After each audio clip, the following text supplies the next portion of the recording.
Hello everyone, and welcome to another beer review. Now today is a Sunday video, and we're starting a new beer series. So we're going to have two beer series running. So we're going to have one from the Triple F Brewery that hasn't started off particularly well. Hopefully things will kind of move on better, because at the end of the day I spent money, so I'd like to have some nice beers. Imagine that, eh? There's a concept for everyone, eh? You pay money and you actually get something kind of pleasant and nice. So today we're on an IPA, a Simcoe IPA from the Stonehouse Brewery, and it's called Into the Wild. Hopefully not. Hopefully I'm not going into the wild world of Simcoe hops. Hopefully I am going for something maybe a little bit more balanced and pleasant. Now, if you don't know about the Stonehouse Brewery, it's from Shropshire. It's from Oswestry, Western Oswestry, sorry, in Shropshire. Which, of course, if you don't know where Shropshire is, it's just kind of south of kind of Cheshire kind of area, you know what I mean? So it's kind of just below Liverpool area, going down that kind of way. Not really much it is. It just basically says Simcoe hops gives hints of citrus, apricot and berry in this full-bodied classic session IPA. Classic? Is it classic if it's giving you citrus and apricot and berry? Because I remember traditional IPAs not actually doing that. But anyway, 4%, 500ml, and it's an independent beer. So I've got a few of these. I think I've got this IPA. I think I've got a pale ale. I've got a bitter, and I've got a golden ale. Yeah, golden ales. They tend to kind of split the community, so they do. You know, a lot of people don't particularly like. A lot of traditional beer drinkers don't particularly like golden ales, which I can understand. I kind of try to kind of make my kind of opinions clear that as a choice of ale, it's one of my kind of last choices, along with IPAs and everything else, especially because of modern day kind of influences. I wouldn't mind an IPA previously or a pale ale previously, but there isn't so many kind of pale ales out there that are done in a more kind of traditional way. A lot of them are using New World hops, and they are going down more of the kind of craft, kind of progressive kind of flavour profiles. I'm trying to be as kind of respectful as possible, but I'm bursting to say you bunch of, you know what I mean? But I'll be nice. Through gritted teeth. So yeah, golden ales. In a hot summer's day, as I keep saying, I don't mind a golden ale with a nice bit of floral notes, nice little bit of bitterness at the back end, that kind of slightly warm, kind of decent level of pale malt, that kind of stuff. Nicely chilled, can actually be very refreshing. A bit like what people get when they drink a cider, you know, that type of stuff. You know, they take it just for that little bit of sharpness, you know, a bit of more refreshment. And I find that I would get more refreshment from a golden ale, you know, a traditional classic golden ale compared to a lager. That's the honest answer. But if I'm in a pub, let's be told, if I'm in a pub and they've got other beers, even if it's a hot day outside, if they've got other beers on tap or on cask or whatever, then I'm going to go for the other beer, especially if it's more of the darker ones, because I do prefer darker beers. So I wouldn't go for golden ale. In fact, I can't remember the last time I actually had a golden ale actually in a pub. It was so long ago that I can't even tell you when, but it feels like a lifetime ago anyway. But if I'm round at somebody's house or something like that, or if I come in from work and it's just hot and sweaty and I just want something to kind of cool me down and refreshment, if I open the fridge and there's golden ales and lagers, then I'm going to go for a golden ale. That's the reality. If somebody offers me, you want a beer? What have you got? Well, lagers. And everything else.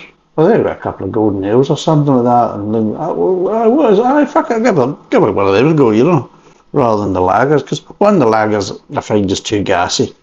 So I find them, they don't really give me the refreshment because of that. And also, I just don't want it. I'm full of wind, as you already can see and hear, you know what I mean? Yeah. So why would I want to basically drink something that's going to give me more gas in me, And obviously, again, the history of poorly made lagers in the UK, that again just kind of helps to reinforce that you can shove the lager up your arse, you know what I mean? I'll have anything. I've been a fucking bowl of soup, really. I'm sure that's more refreshing than a fucking gassy lager on a hot summer's day. Right, should we pull this? Because I'm kind of bump my gums. You'll probably sit there thinking, this is shut his hole. My wife says that a lot. I can make a joke and say I say that a lot. Anyway, to the wife. Shut your hole. Tie your ankles together. Anyway. Oh no. Oh. There's a slight haziness to it, as you can see.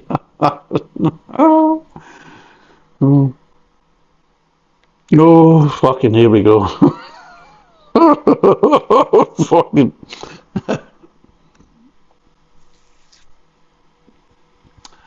I'm doing this as a second review tonight. I've already done a review. And the review I did is the Wednesday video that's going to come before this one. So if you haven't watched it, pause this, go back and watch it, and then come back, and now you understand why I'm laughing. Because all I'm smelling is hops right now. I'll be totally honest, after the last review, that's the last thing I want to taste is fucking hops. Jesus Christ, no. Yeah, I'm getting that kind of generic New World hop smell of, apricot, kind of fleshy fruit, as I've seen it described recently. Yes, definitely New World fruity, hoppy smell. Maybe a little hint of grapefruit there as well to go along with that apricot, because at the end of the day, an apricot just wouldn't taste right without a right big go of fucking sour grapefruit alongside it. Yeah, not picking up any malt or grain, just hops. Oh dear. Oh dear.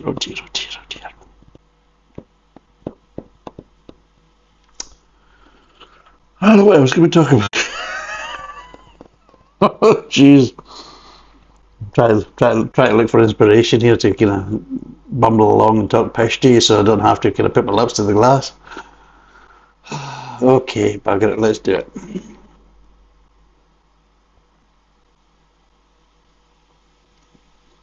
Whoa. First thing I notice, it's a bit overcarbonated. Christ, it's overcarbonated. Just getting effervescence going right along the place at the roof of my mouth there.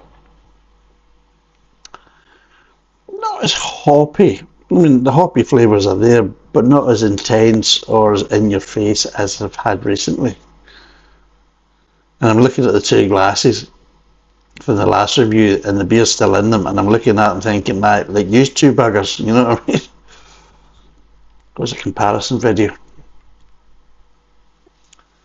Kind of strange comparison video, one that's kind of broken the trend. Watch it and you can find out.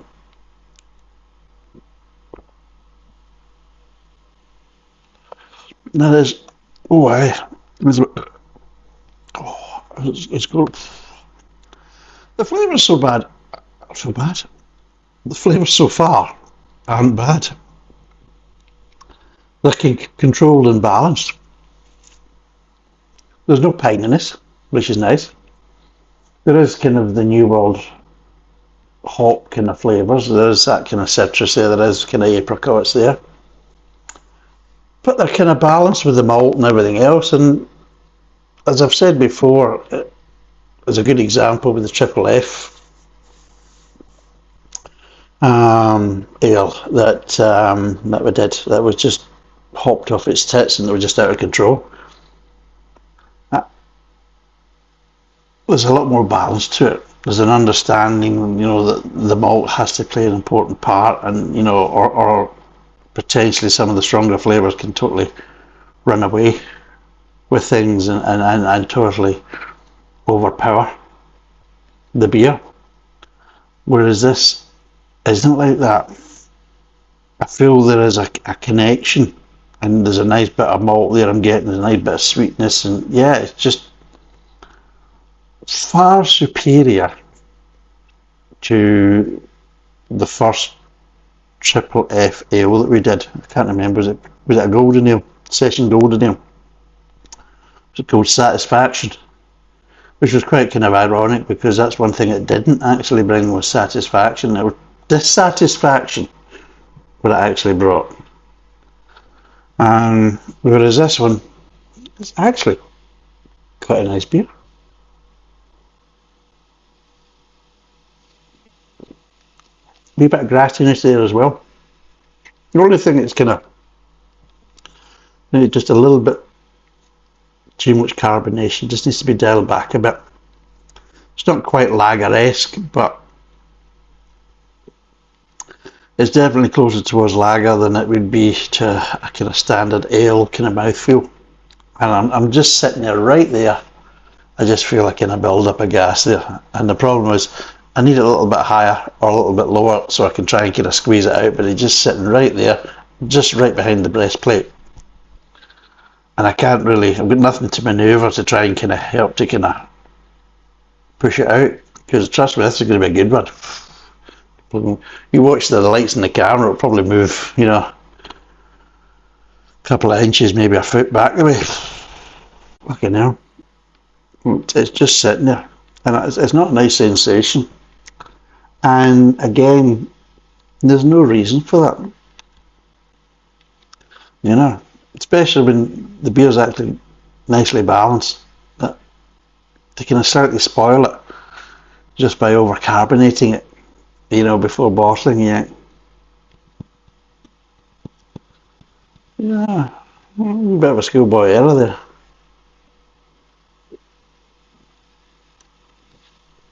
But yeah, that is fruity.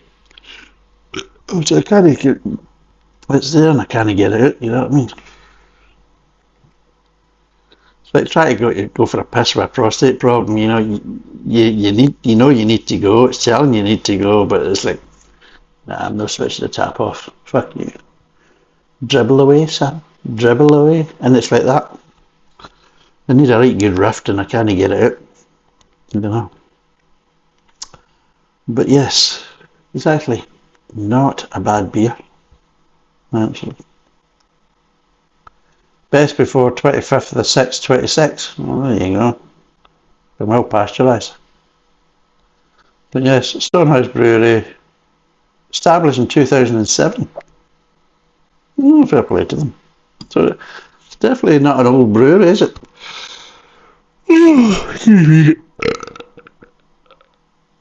I'm trying to, every way I can, of getting this out, but yeah, compared to the previous two beers I've just reviewed, this is a ray of sunshine, to be totally honest, even with the slightly over carbonation that's causing me a bit of issue just now, because it's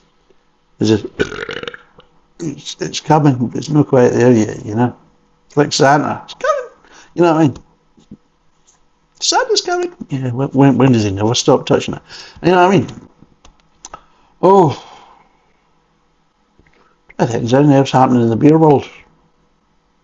There's something I was reading in the beer world. So it was, I'm trying to think of what it was. I'm always reading what was happening in the beer world. Not very often it's actually good news. Most of it's kind of slightly kind of dreich and dour, as you say in Scotland. Bit like the weather.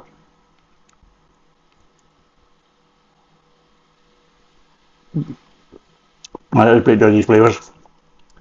Nice bit of nice bit. No, yeah. It's getting cold. We've got a nice bit. On, but no, there's a nice bit of pale malt going on there.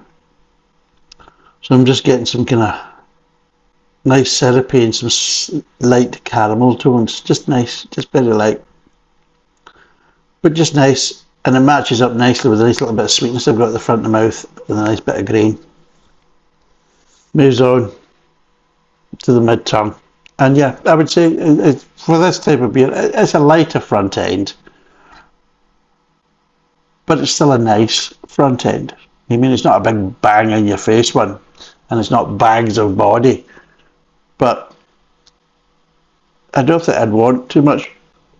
Oh, still not going to come. I don't think I would like a lot of body in this, because it's going to be slightly kind of more sessionable because it is a lighter beer anyway. And I think they've just got the front end just kind of right. When it moves on to the kind of fucking hell. Fucking frog coming up with that. Jesus, a bit of Lego in there now, you know what I mean? Seriously. Why did I do this? Why did I put myself through this shit? Seriously. You know? Why don't you show your fucking ablutions on the fucking camera, Graham? Let everybody see, you know what I mean? Fucking hell. Right. So yeah. Moves on to the kind of mid-tongue. You still get the nice kind of malt and the nice bit of body that brings. You still get the nice bit of sweetness, nice little bit of grain. You start getting little hints of apricot. It starts off a little bit gentle, so you're just getting little hints of apricot past the kind of middle of the mid-tongue, and you start getting little hints of grapefruit. And that's when you start to get worried, when you start getting near the kind of back of the mid-tongue, and you're starting to kind of get the grapefruit. So you got a little bit of apricot there, you got a little bit of grapefruit, and I'm just waiting for the pine to kind of come through. I'm just waiting for this kind of grapefruit to kind of slightly ramping up towards the kind of back of the mouth and the aftertaste, and I'm expecting the pine to make an appearance to go, oh, I know you hate that, you know, that type of thing. And it doesn't. It just, that level just stays. It doesn't ramp up, it just stays, and it just gives you a nice kind of, you know, clean finish. It kind of dissipates, no lingering, no nothing. It just, yeah, it just reaches that just nice level at the kind of 3/4 to the back of the mid tongue, and it just reaches this nice little level, and it just, you know, you think it's going to go ramping up, and it just doesn't. It just sits there, and then moves on to the kind of back of the mouth. And you think it's going to fucking get me, and it doesn't. It just sits there, and it just like nicely just kind of dissipates. And one of the last two flavours that actually dissipate is actually the malt.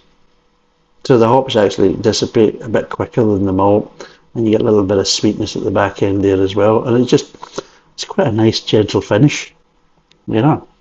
Which, excuse me, I can't get this out, seriously. I have to sit in the toilet and try and get it. Oh, then coming up, so it's going to have to go down.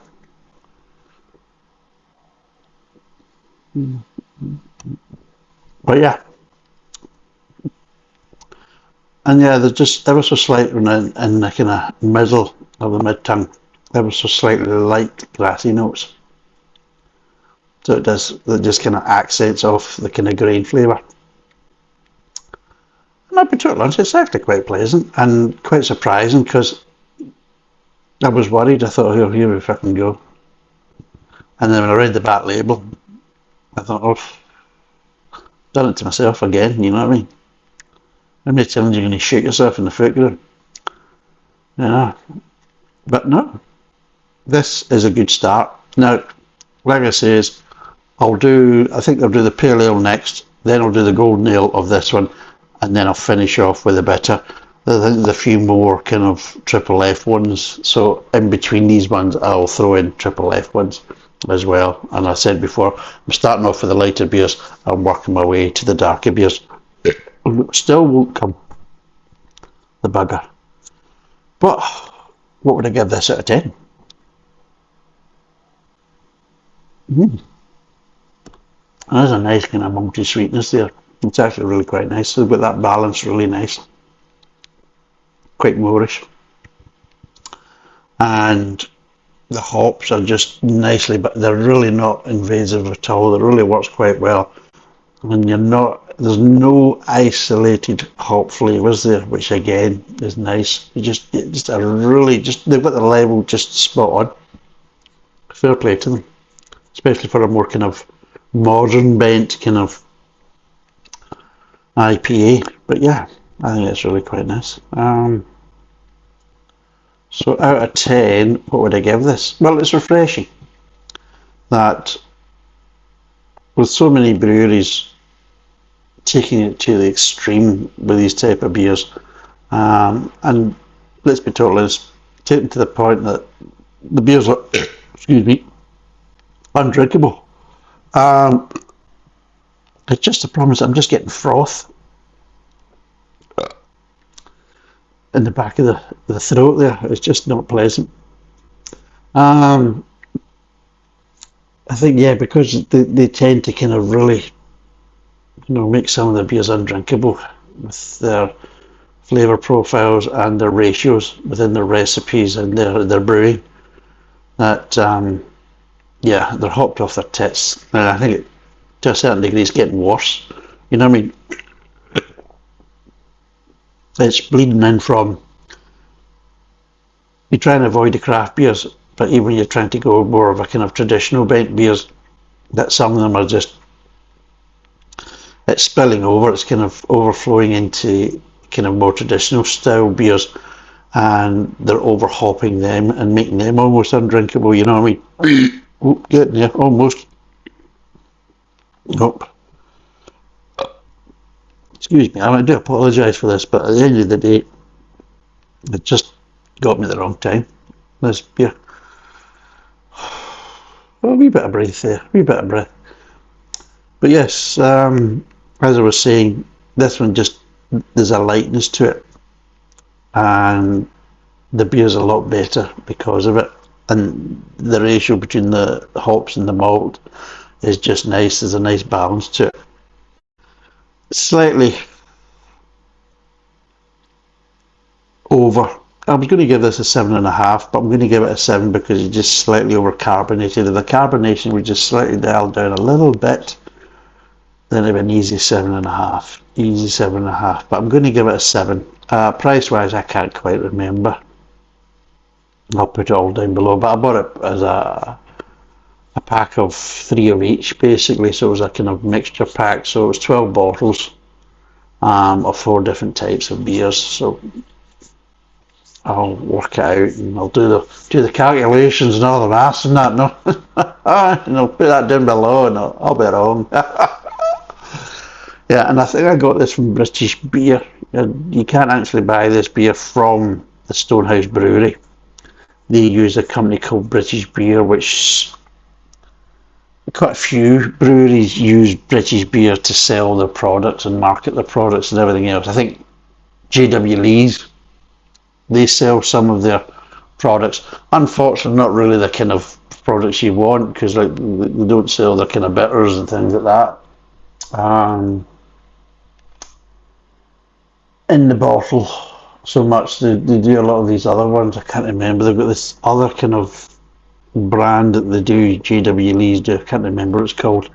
And a lot of their kind of concoctions and everything else are sold in the bottle, so they're on British Beer. But there's other ones as well, and there's ones that I kind of go through and I think, well, we'll see what have they got for mixed packs, and it's a way of trying to kind of pick up and try out some independent breweries that are doing supposedly more traditional style beers. So there you go. So it's 4%, 500ml bottle. It's 7 out of 10. It's actually quite pleasant. It really is actually. It's very nice compared to recent beers I've reviewed. So anyway, thanks for watching. Cheers. Bye for now.